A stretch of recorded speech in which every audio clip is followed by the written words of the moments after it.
Coming up on our newscast tonight. North Korea will send another delegation of high-level officials for the closing ceremony of the PyeongChang Winter Olympics. It's looked to as a chance to further improve inter-Korean ties. The home team is expected to grab more medals as various short-track events, which is usually a gold mine for Team Korea, are lined up for tonight. During a meeting with his Commission on Policy Planning, President Moon Jae-in again emphasizes that the public must be considered at the front and heart of any and every task. News Center begins now.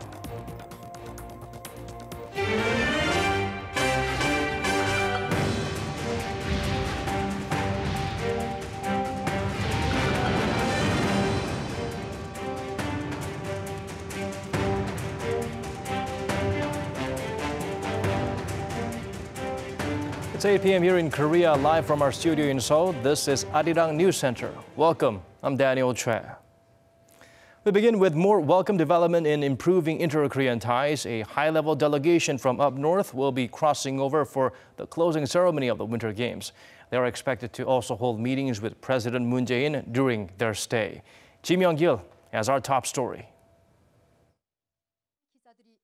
North Korea has informed South Korea on Thursday that it will send an 8-member high-level delegation led by Kim Yong-chol, the vice chair of North Korea's ruling party's Central Committee, to attend the PyeongChang Winter Olympics closing ceremony. The delegation will also include Lee Sun-kwon, the head of the North Agency in charge of inter-Korean affairs, as well as 6 supporting staff. South Korea's Unification Ministry said the delegation will arrive in the south on February 25th, using the western land route for a 3-day visit. Seoul's Unification Ministry issued a statement saying the government thinks the visit of the North Korean delegation will help improve inter-Korean relations and represent a huge leap into the regime's denuclearization. The South Korean Presidential Office of Cheongwade said President Moon Jae-in will naturally meet with the North Korean delegation at the closing ceremony. A Cheongwade official also said President Moon could meet with the North Korean officials for formal talks later in the week over establishing peace and improving South-North ties. North Korea already sent a high-level delegation on February 9th for the opening ceremony of the PyeongChang Winter Olympics headed by Kim Yong-nam, Pyongyang's ceremonial head of state, and Kim Yo-jong, the younger sister of North Korean leader Kim Jong-un. Ji Myung-gil, Arirang News. The economic sanctions targeting North Korea may be starting to bite. New data shows Pyongyang is selling less to its biggest trade partner, China. Our Cha Sang-mi has more on the gloom that awaits unless the regime changes its ways. U.S. news website Business Insider on Wednesday reported that North Korea has fallen into a $1.7 billion trade deficit with China, its biggest and most important trade partner. NK News, a U.S.-based website that provides news and analysis about North Korea, also pointed out at contrasting trade figures. While North Korea spent over $3 billion on Chinese imports in 2017, it only exported $1.6 billion in goods. The North's exports last year represent a dive from 2013, when it exported nearly $3 billion in goods to China. The slump comes after the UN imposed and pushed for maximum pressure on Pyongyang a year ago by restricting its trade, especially on rare earth minerals. Hinting at some alternative source of funding, questions rise over how Pyongyang manages to operate in the face of such trade deficit. According to experts, the culprit could be the dollarization of Pyongyang's economy, where foreign currencies such as the US dollar and the Japanese yen are preferred over its own banknotes. Actually, North Korea's private marketplace has a lot of foreign currencies. North Korean individuals also have some savings. So the government is using this money to continue the imports. But as soon as the cash dries out, imports will stop dramatically. The expert also said that North Korea has been searching for profits in cyber or crypto market hacking, but that activity, even when paired with other illegal acts, is not enough to sustain the regime's economy. As such, many experts are saying that North Korea's trade won't be blooming anytime soon under the ongoing sanctions that have been imposed following its 6th nuclear test last September. Cha Sang-mi, Arirang News. Seoul denounced Tokyo for sending senior government officials to attend a local event which celebrates Japan's sovereignty over Korea's Dokdo Island. The Foreign Ministry issued a strong statement of protest against the annual event and a call for it to be abolished. It also demanded Tokyo stop laying claim to the easternmost islets that are historically, geographically, and under international law South Korean territory, adding that as a responsible nation, Japan should view history with humility and honesty. It's the 6th year in a row that Tokyo sent representatives to the controversial event in Shimane Prefecture. The region laid claim to the Korea-controlled island in 2005, even designating February 22nd Takeshima Day after the Japanese name for Dokdo. South Korea's foreign minister will deliver the keynote address at the next session of the UN Human Rights Council in Geneva. On Monday, Kang will highlight North Korea's human rights issues and call for more international efforts to help improve human rights around the world. According to the ministry, the inclusion of the issue of Japan's wartime sexual enslavement of Korean women is also being reviewed. On Tuesday, the top diplomat will also attend a disarmament conference where she will seek the international community's continued support in peacefully resolving Pyongyang's nuclear issue. Seoul and Washington will begin negotiations on defense cost sharing come next month. Under President Trump's America First policy, the United States is expected to demand Korea bear a greater share. Oh Jung-hee provides a peek into the likely scenario. New rounds of negotiations on South Korea-U.S. defense cost sharing are to begin next month, most likely taking place in Hawaii. And the negotiations could be tough, with Washington expected to demand that Seoul pay more. The two countries split the costs of the U.S. forces stationed in South Korea, with both paying for Koreans working at U.S. bases in South Korea, facilities construction and logistical support. Under the original Status of Forces Agreement, which came into effect in 1967, South Korea offered facilities and land for U.S. troops, while the U.S. paid all the necessary costs. But since the first Special Measures Agreement in 1991, Seoul has been paying some of the costs for U.S. troops stationed in South Korea. The latest SMA, the 9th of its kind, was signed in 2014 and expires this year. And that's why Seoul and Washington need to strike their 10th Special Measures Agreement. Washington has been firm that Seoul needs to pay more. The Pentagon has specifically pointed out last month that it doesn't expect its friend to be unfair when working together and stressed the South Korea-U.S. military spending agreement has to be reset considering reality and fairness. South Korea is expected to say that it's already paying enough. Seoul has been paying nearly 1 trillion won, or almost $920 million each year since the 2014 SMA, bearing 46% of the total cost of the U.S. forces in South Korea. Seoul's foreign ministry says it'll strive to create conditions for the stable stationing of U.S. troops in South Korea and strengthen combined defense capabilities, but at the same time, will try to reach an agreement that's reasonable and beneficial for South Koreans. Oh Jung-hee, Arirang News.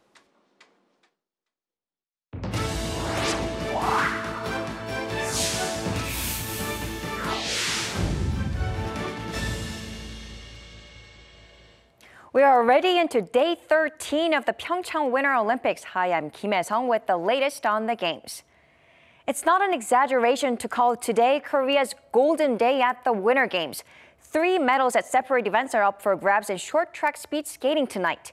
South Korea's 1500-meter gold medalist Im Hyo-jun and Hwang Dae-hun just passed the semifinals in the men's 500 meters. In the women's 1,000 meters, Choi Min-jung and Shim Seok-hee have also passed the semifinals, and the finals for these 2 events will take place shortly. And at 9 p.m., the South Korea men's team will compete in the 5,000-meter relay final, hoping to add 1 more to the gold won by the women's relay team. And this afternoon, the final match in women's ice hockey for the gold medal took place. It was Team USA against Canada, a repeat of the last 2 Olympic finals. But the result wasn't. The U.S. team won by 3-2, claiming gold for the first time since 1998. Last night, South Korea secured its silver in the men's team pursuit speed skating, defending the medal from Sochi 2014. After beating New Zealand in the semifinals, the host teams faced Norway in the final match. The three-man team of Lee Seung-hoon, Kim Min-seok, and Chung Jae-won finished the race at 3 minutes 38.52 seconds, 1 minute and 20 seconds behind Norway.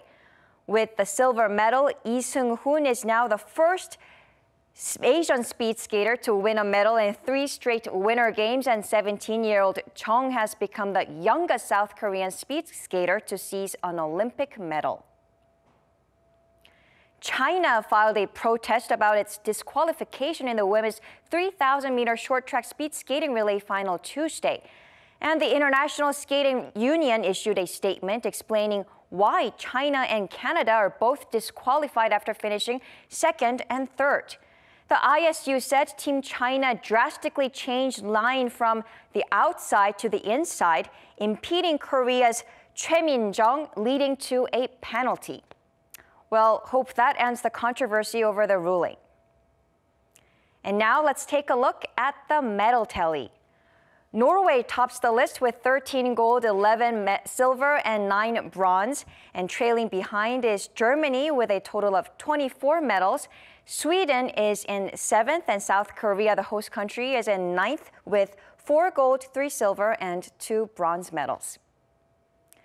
And there are still more exciting events up for tomorrow. In the morning, there's figure skating. South Korea's Choi Da-bin and Kim Han-il will be performing the free skating program.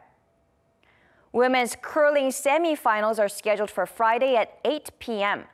The South Korean team so far have 8 wins and 1 loss in the round robin, ranking them number 1, and they'll face number 4, Japan, the only team so far to beat them.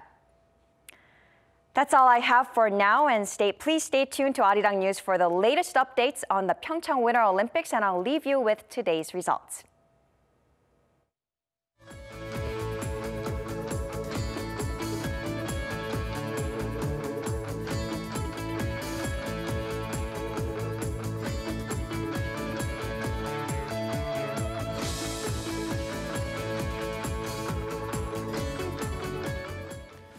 That was Kim Il-sung with the latest in the PyeongChang Winter Olympics. Now, athletes from around the world are in PyeongChang to do their best and hopefully snag some medals. But between the sporting action and the rigorous training regimen, they do have some downtime. Our Lee Ji-won shows us what some Olympians were up to when they have a few hours to spare. The Olympic Festival Park has been offering visitors a lot of entertainment, including food stalls with Korean cuisine. And among the visitors it's attracted is the Brazilian bobsleigh team. The team dropped by the area to learn more about the host country, Korea, while mentally preparing themselves for the challenge ahead.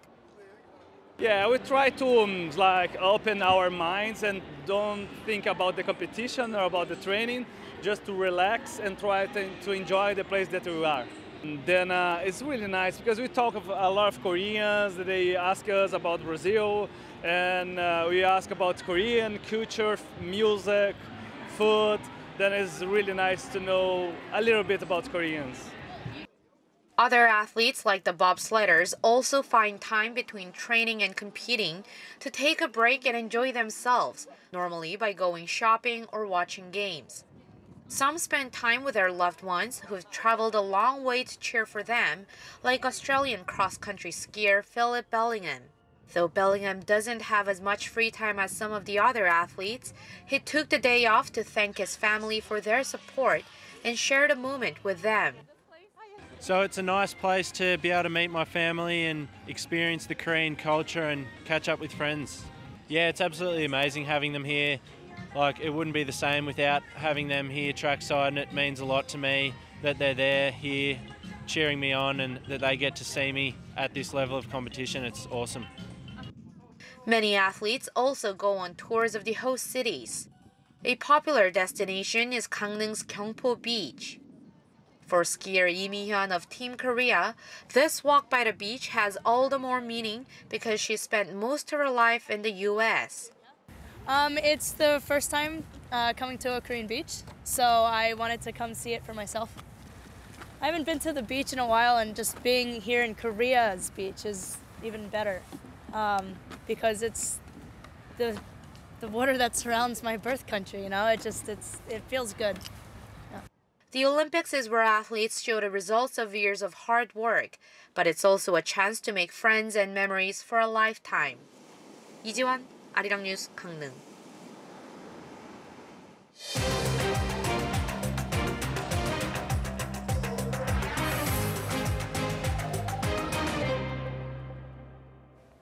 The members of the Presidential Commission on Policy Planning were invited to the nation's top office. During a luncheon, President Moon Jae-in shared his views and commended their efforts to devise a government bill for amending the Constitution. Kang Ho-jun has the highlights from the Liberal leaders' meeting. The South Korean president said Thursday that any proposal for a constitutional revision must respect the will of the people. 모든 과제의 출발도, 과정도, 마무리도 그 생각의 중심에는 국민이 있어야 합니다. 개헌이야말로 국민이 중심이어야 합니다. President Moon Jae-in's remarks come during a luncheon meeting with some 80 members of the Presidential Commission on Policy Planning. He recently tasked the committee with coming up with a constitutional amendment bill of the government's own by next month. During the meeting, the Liberal leader noted that no proposal can satisfy everyone, especially considering the reality of the nation's partisan divisions. He asked the attendees to do their best to include policies that are realistic and relevant to the majority of the people. As examples, he pointed to reforms of taxation and fiscal policy, saying those are the kinds of innovations the people want. 시간이 짧지만 가급적 국민들의 의견을 폭넓게 수렴하여 국민 개헌안을 마련해 주실 것을 당부드립니다. According to President Moon, the proposal must be made by the end of March so that a referendum on the amendment can be held at the same time as the local elections in June. Otherwise, it could result in more than $110 million in costs. A day earlier, the president's chief of staff told lawmakers that the Blue House is committed to getting the Constitution revised and reminded them that the presidential office will start working on its own bill if they continue to stall. Hwang Ho-jun, Arirang News. Top Korean economic officials met with General Motors representatives after the auto giant announced plans to shut down a production line in the nation. Some fear this could be the start of a recurring trend. American companies moving back to the United States to stay on the Trump administration's good side. Shin Se-min delves deeper into the issue. It's known as the birthplace of the compact Chevy Cruze and the Orlando SUV. GM arrived in Kunsan, a small seaside town on Korea's western coast, more than 20 years ago, bringing with it jobs and a fresh lease of life. But today, General Motors' Kunsan plant is at the brink of closure following the U.S. automaker's bombshell announcement that eye-watering losses were forcing it to turn the lights off. And just how bad is it? In the last 3 years since 2014, GM Korea posted net losses of $1.8 billion, while only operating at 20% of capacity at its Kunsan unit. Explaining its decision, GM pointed to mushrooming manufacturing costs linked to rising wages, aggressive labor union activity, and the depressed local sales. GM's decision to shut its loss-making unit here in Kunsan, which employs some 2,000 workers, could just be the first taste of what's to come. The president of GM International has already given an ominous deadline, saying that the company will make some important decisions on next steps by the end of this month. One of those steps, offering a $2.2 billion debt for equity swap in return for financial support from the Korean government.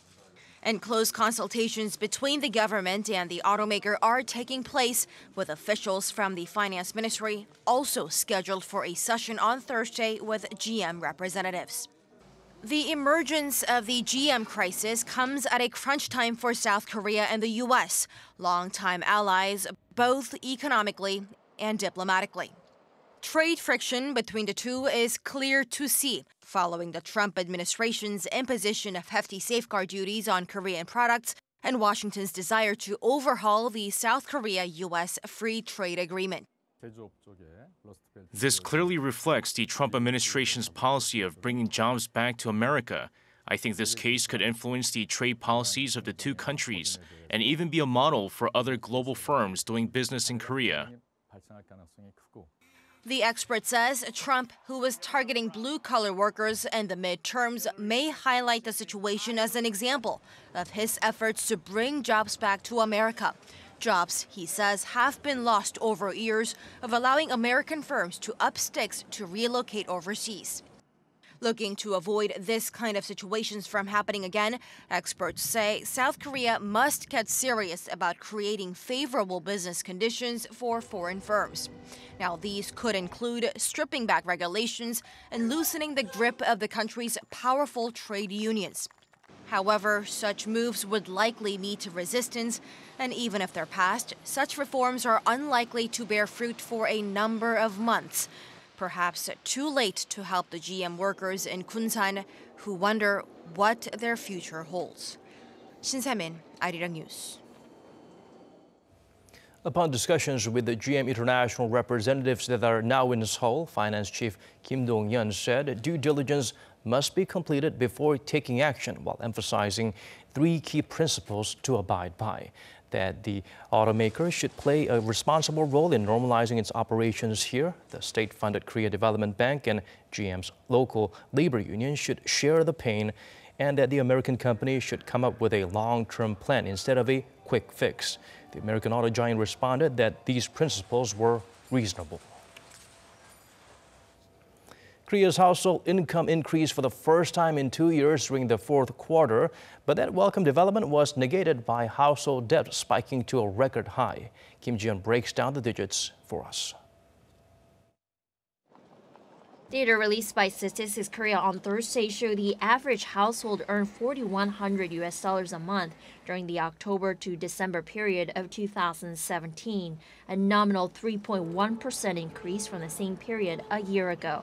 Real household income also increased by more than 1.5% during the 4th quarter of last year compared to a year ago. The statistics agency attributed the increase to a base effect coming from record low income gains in Q4 2016, as well as sharp increases of state welfare support following the Moon Jae-in administration's emphasis on income-led economic growth strategy. Although household income improved, the amount of household debt, including mortgage and credit loans borrowed from banks and financial institutions, also spiked during the 4th quarter last year. Data released on the same day by the Bank of Korea show the amount of household debt reached a record high. It piled more than 8% from the previous year to surpass $1.3 trillion, the highest level since related data was first compiled in 2002. The BOK pointed at rental fees as the main reason for piling debt, signaling that there may be no significant improvements in household disposable income. Last month, the central bank said its consumer sentiment index fell by 0.7 percentage points from the previous month to just below the 110 level. Kim Ji-yeon, Arirang News. The MeToo movement took off in South Korea recently when a female prosecutor came forward with her sexual harassment experience within the country's highly regimented prosecution system. And now it's spread to the culture industry, with women in the field speaking up about being sexually assaulted by respected male directors and actors. Park Hee-jun has the full story. The MeToo movement has erupted in Korea's culture industry. The latest revelations show that behind great literature and highly praised art performances, there's a long-hidden, ugly truth. The spotlight turned to cultural circles when a female poet first publicized her experience of being sexually harassed by a famous male poet and how such incidents were common in the field. But momentum grew, especially after a renowned theater director was found to have sexually abused numerous women in the industry. Lee Yoon-taek, a former artistic director of the National Theatre of Korea and one of the most influential figures in theater, was revealed to have sexually harassed women in theater circles, even raping a former actress. He admitted to the allegations in a press conference. His case was followed by allegations against famous actor and professor Cho Min-gi. Jo is surrounded by rumors that he sexually assaulted his students at Cheongju University for years, and these rumors are backed by a series of student testimonies. Jo has firmly denied the rumors, but Cheongju University has suspended him from his position following the results of an internal probe into the allegations, and the police have opened an investigation into the case. Such incidents are bringing attention to the deeply hierarchical nature of the industry. Men still wield the power, making women vulnerable to sexual abuse and discrimination. There are calls for a lasting reform of the system so that the MeToo movement does not just end as a temporary measure to merely punish a handful of men. Park Ki-jun, Arirang News.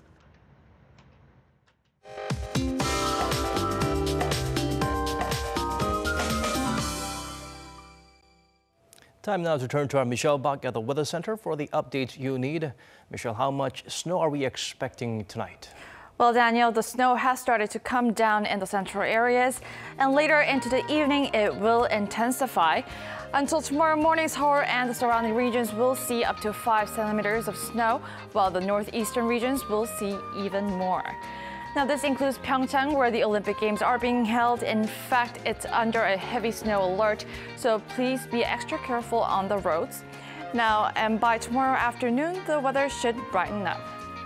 Seoul will begin the morning tomorrow at 0 degrees Celsius, Daegu at -3, Busan at 3 degrees.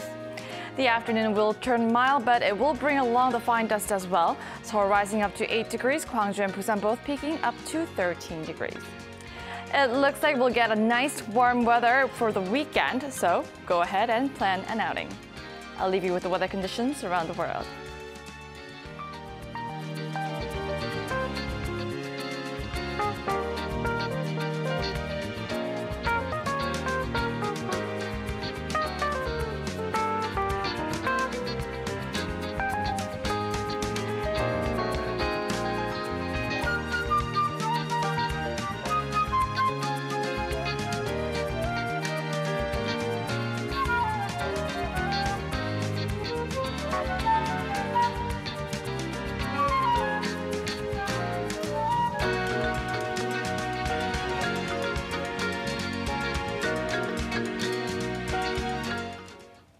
That's all we could squeeze into tonight's edition of Arirang News Center. As always, thank you for staying with us.